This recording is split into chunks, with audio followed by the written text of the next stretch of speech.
दरवाजा खुला तो बाहर से शनाया अंदर आ गई। शनाया, आप यहाँ?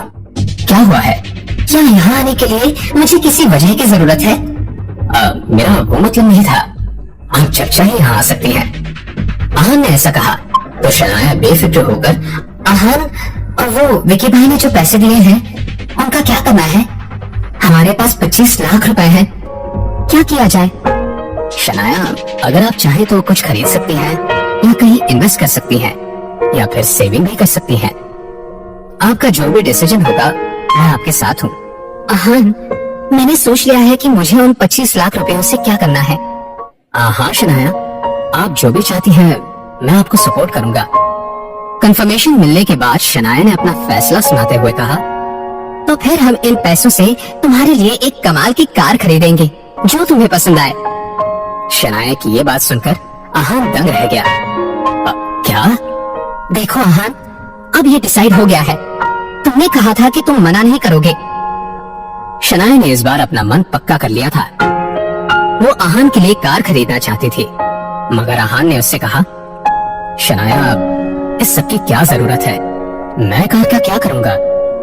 आहान अपनी बात कर ही रहा था कि शनाया ने उसका हाथ पकड़ लिया और अपनी बड़ी बड़ी आंखों से आहान की तरफ देखकर बोली, अब क्या मेरा तुम पर इतना भी हक नहीं है? ऐसी बात नहीं है। तो फिर तय रहा, कल सुबह जाकर हम कोई अच्छी सी कार खरीदते हैं। अपनी बात कहने के बाद शनाया आहान के कमरे से चली गई। उसके जाने के बाद आहान बेड पर लेट गया। वो समझ नहीं पा रहा था कि वो कैसा महसूस कर रहा था। आज आहान का दिल एक बहुत ही नई सी लेकिन जाने पहचाने सी राहत को महसूस कर रहा था। इस बारे में सोचते हुए कब आहान सो गया उसे भी पता नहीं चला। अगली सुबह जैसे कि उन दोनों ने डिसाइड किया था, शनाया और आहान कार खरीदने के लिए शोरूम में चले गए। शनाया एक से एक कमाल की कार देख रही थी, मगर उसे आहान के लिए एक भी सही नहीं लग रही थी। शनाया ने सेल्स पर्सन से कहा, देखिए, मैं चाहती हूँ कि आप मुझे कोई ऐसी कार सजेस्ट करें जो मेरे हस्बैंड की पर्सनैलिटी से मैच करती हो। शनाया की बात सुनकर उस सेल्स पर्सन का मुंह बन गया, लेकिन उसने हाँ में अपना सर हिला दिया ताकि शनाया नाराज ना हो जाए। अपने दूसरे कलीग के पास जाते हुए सेल्स पर्सन ने धीमी आवाज में कहा, इन मैडम का हस्बैंड एवरेज सा लड़का ही तो है, जरा देखो उसे कैसे चुपचाप खड़ा है। ये मैडम उस लड़के से जितने केयरिंग अंदाज में पेश आ रही है, ये बात तो वो डिजर्व ही नहीं करता। उस लड़के से ज्यादा हैंडसम तो मैं हूँ। ये बात जो सेल्स पर्सन सुन रही थी वो एक लड़की थी। उसने अपने कलीग से कहा, क्या तुम अंधे हो गए हो? वो सर कुछ कम हैंडसम नहीं है। तुम उन्हें अपनी बेस्ट कार दिखाओ। नहीं, तुम रहने दो, मैं ही दिखाती हूँ, तुमसे कुछ नहीं होगा। उस लड़की ने अपनी बात कही और आहान और शनाया को एक कार के पास ले गई। इस वक्त वो लोग एक नई लिमिटेड एडिशन कार को देख रहे थे। तो शनाया ने उस सेल्स पर्सन लड़की से कहा, हम यही कार लेना चाहते हैं, क्या हमें ये आज मिल सकती है? आज क्यों? आपको ये कार अभी मिल सकती है। आप बाकी के प्रोसीजर के लिए मेरे साथ आइए। आधे घंटे में आप ये कार ले जा सकते हैं। थोड़ी ही देर बाद आहान और शनाया अपनी नई कार में बैठे हुए थे। आहान को इस नई कार में एक अजीब सा कंफर्ट फील हो रहा था। तो चलें? शनाया बहुत एक्साइटेड थी। आहान ने हामी भर दी और कार शुरू की। दोनों के लिए भी ये राइड बहुत ही यादगार होने वाली थी। शनाया के मोबाइल पर एक नोटिफिकेशन आया और मैसेज खोलने के बाद शनाया हंसने लगी। उसने आहान से कहा, मैंने कार का फोटो रूपल को सेंड किया था। वो कह रही थी, नए बेबी के लिए कांग्रेचुलेशंस। ये सुनकर आहान भी स्माइल करने लगा। अचानक से शनाया ने आहान से सवाल करते हुए कहा, आहान, तुम्हें बेबी गर्ल चाहिए या बेबी बॉय? ये सुनकर आहान ने शनाया की तरफ देखा और एक स्माइल के साथ उससे कहा, अगर ये बेबी आपका है तो मुझे कोई फर्क नहीं पड़ता कि ये लड़की है या लड़का, मुझे पसंद है। आहान के इस जवाब को जानने के बाद शनाया के पेट में तितलियां उड़ने लगी। उसने फिर आहान से सवाल करते हुए कहा, तो फिर क्यों ना हम? शनाया ने कुछ सोचा और मन ही मन में बोली, क्या आहान जानता है कि वो कितने अच्छे से फ्लर्ट कर लेता है? ओह गॉड, शनाया ने अपना मन पक्का कर लिया। उसने फिर कार ड्राइव कर रहे आहान से सवाल करते हुए कहा, तो फिर क्यों ना हम दोनों? मगर इससे पहले कि शनाया अपनी बात पूरी कर पाती, एक जोर की आवाज आई। आहान ने तुरंत कार का ब्रेक लगा दिया। एकदम से कार को रोकने की वजह से जोर की आवाज गूंजी। शनाया ने आंखें खोली तो देखा कि एक मिडिल एज्ड औरत सड़क पर गिरी हुई थी। वो तो अच्छा था, आहान का ध्यान रास्ते पर ही था, वरना शायद इस औरत को लग जाता। शनाया, क्या आप ठीक है? शनाया बहुत घबराई हुई थी, मगर जब उसने आहान के हाथ को अपने सामने पाया तो वो बेफिक्र हो गई। उसने आहान से कहा, मैं ठीक हूँ, लेकिन ये सामने कौन है? क्या उन्हें हमारी वजह से कोई चोट आई हुई है? शनाया ने शॉक्ड होकर जोर से कहा, सीमा बुआ। शनाया को अपनी आंखों पर यकीन ही नहीं हो रहा था। सीमा बुआ जी का नाम सुनकर उनकी आंखें भी शार्प हो गई। आहान को सीमा बुआ जी खास पसंद नहीं थी, क्योंकि उनकी उसी हरकत की वजह से शनाया बहुत परेशान हो गई थी। वो सिर्फ पैसे और ज्वेलरी ही नहीं, शनाया के इम्पोर्टेंट डॉक्यूमेंट्स जैसे कि पासपोर्ट और एटीएम कार्ड भी ले गई थी। सीमा बुआ जी ने देखा कि ड्राइवर सीट पर आहान बैठा था। ये देखकर वो गुस्सा हो गई। एक ही पल के अंदर अंदर सीमा बुआ जी के चेहरे पर छाया हुआ डर नफरत में बदल गया। वो गुस्से से चलते हुए आहान की साइड की विंडो की तरफ आई और उन्होंने आहान की खिड़की पर जोर जोर से हाथ मारना शुरू किया। आहान ने उनकी तरफ एक गुस्सैल नजर से देखा और खिड़की का शीशा नीचे कर दिया। विंडो का कांच नीचे होते ही सीमा बुआ जी आहान पर बरस पड़ी। बेशरम, एक घर जमाए होने के बाद भी तुम्हारी इतनी हिम्मत कैसे हुई?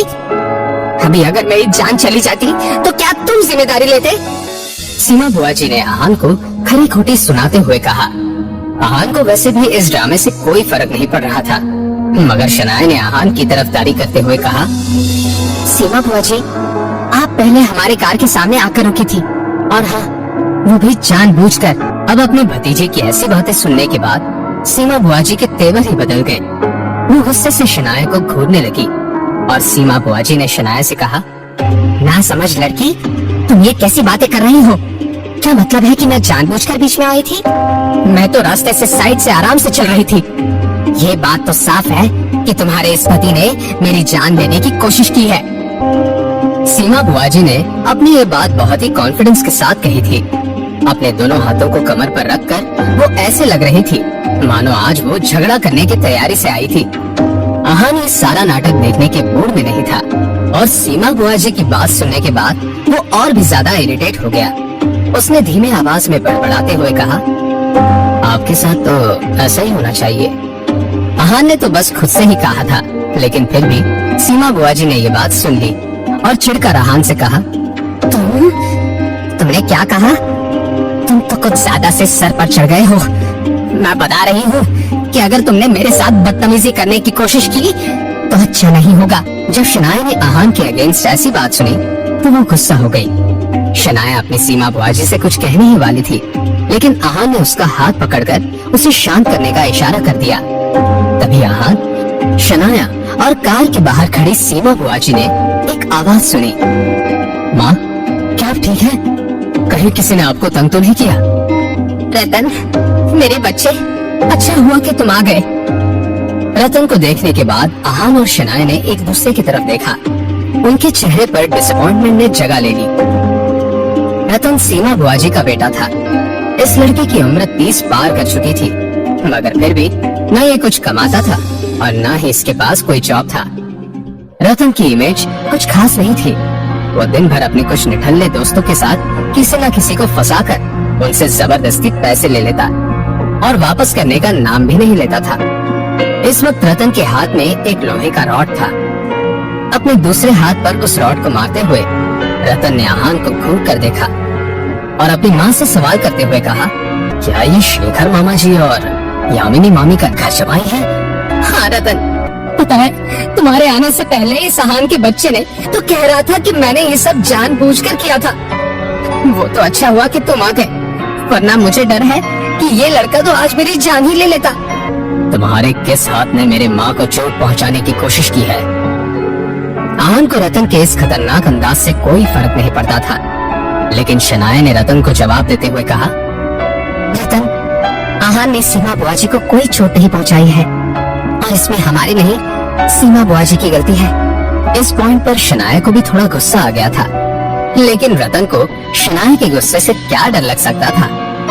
उसने शनाया का मुंह बंद करते हुए कहा, तुम अपना मुंह बंद करो, तुमने किसे धोखेबाज कहा? आहान के सवाल के जवाब में सीमा बुआजी ने कहा, क्या मेरे बेटे रतन ने कुछ गलत कहा है? ये लड़की धोखेबाज नहीं है तो और क्या है? उसने अपनी बुआजी और भाई का साथ देने की बजाय तुम्हारे जैसे कचरे के डब्बे का साथ देना सही समझा। हम दोनों उसके खून के रिश्तेदार, हमारे सामने तुम जैसे दो कौड़ी के इंसान को चुना शनाया ने। वो पति है मेरा, अपना मुंह संभाल कर बात कीजिए। और आप मेरे रिश्तेदार कब से हो गए? खून के रिश्ते से अगर दुनिया चलने लगती तो आप जैसे लोगों को अपने ही परिवार में चोरी करने की जरूरत ना पड़ती। शनाया की बात सुनने के बाद सीमा बुआजी का चेहरा जम गया। उन्होंने शनाया से कहा, शनाया ऐसे तुम कैसे कह सकती हो? क्या तुम्हारा ये पति तुम्हें बड़ों के मुंह लगना सिखा रहा है? शनाया, इससे पहले कि तुम अपने सारे संस्कार और परवरिश छोड़ दो, अपने इस नकारे पति को ही छोड़ दो। संस्कार तो चोरी करने में भी नहीं नजर आते। अब सीमा बुआजी का गुस्सा 7वें आसमान पर पहुंच गया था। उन्होंने अपने बेटे रतन की तरफ देखकर कहा, रतन, लगता है कि यामिनी भाभी ने अपने बेटी को कुछ भी नहीं सिखाया है, लेकिन कोई बात नहीं। अगर उसकी माँ ने कुछ नहीं किया तो उसकी बुआजी उसे अच्छा बर्ताव सिखाएगी। रतन बेटा, जाओ और इस नालायक लड़की को मेरी तरफ से 2-3 थप्पड़ लगा दो। अपनी माँ की बात मानते हुए रतन शनाया की तरफ बढ़ने लगा। उसने अपना दाहिना हाथ हवा में उठाया। रतन शनाया को थप्पड़ मारने वाला था कि शनाया ने डर के मारे अपनी आंखें बंद कर ली। अगले ही पल एक जोर की आवाज आई। ये थप्पड़ रतन को पड़ा था। शनाया ने जब सामने खड़े रतन को देखा तो वो हैरान रह गई। हट्टा कट्टा रतन इस वक्त अपना दंदना रहा कान पकड़कर खड़ा था और उसका गाल लाल हो गया था। ये देखकर शनाया को अपनी आंखों पर यकीन नहीं हो रहा था। सीमा बुआजी भागकर रतन के पास गई और उसे कंफर्ट करने लगी। सीमा बुआजी ने फिर आहान को घूर कर देखा और उससे कहा, आहान, तुमने मेरे बेटे को हाथ लगाने की हिम्मत कैसे की? मगर इससे पहले कि आहान या शनाया कुछ कह पाते, रतन ने अपने कान से हाथ हटाया और अपने दूसरे हाथ में पकड़े हुए रॉड को ऊपर उठा लिया। रतन की आंखें गुस्से से लाल हो गई थी। ये बड़े बड़े कदमों के साथ आहान की तरफ बढ़ गया। इतना जोर का वार होने के बावजूद भी आहान एक ही हाथ से उस लोहे के रॉड को पकड़ने में सक्षम हुआ। आहान ने थोड़ी सी ताकत का इस्तेमाल किया और रतन के हाथ से उस लोहे के रॉड को छीन लिया। वो लोहे का रॉड आहान के हाथ में जाते ही ताकतवर रतन का कॉन्फिडेंस मिट्टी में मिल गया। आहान को इस मौके की ही तलाश थी। आहान ने उसका हाथ मोड़कर हल्के से जोर से रतन को जमीन पर गिरा दिया। अब रतन पूरी तरह से आहान के कंट्रोल में था। शनाया खुद ऐसा महसूस कर रही थी जैसे किसी एक्शन फिल्म का फाइटिंग सीक्वेंस देख रही हो। दूसरी तरफ जमीन पर लेटे हुए रतन को ऐसा महसूस हो रहा था जैसे उसकी रीढ़ की हड्डियां एक एक करके अपने आप टूट रही थी। दूसरी तरफ सीमा बुआजी ने कुछ सोचा और अपने बेटे को आहान से बचाने के लिए शोर मचाने लगी। कोई बचाओ हमें, इस आहान से हमारी जान बचाओ।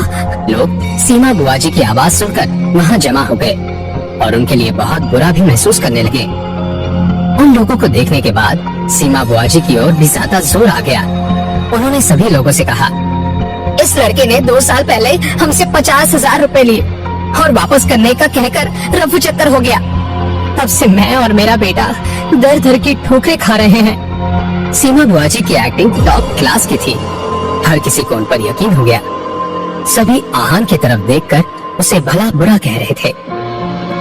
शनाया अब नर्वस हो गई और उसने कहा, देखिए, ये कुछ भी कहे जा रही है, ऐसा कुछ नहीं हुआ था। सब जाकर अपना काम करिए, यहाँ पर वक्त बर्बाद करने में कोई मतलब नहीं है।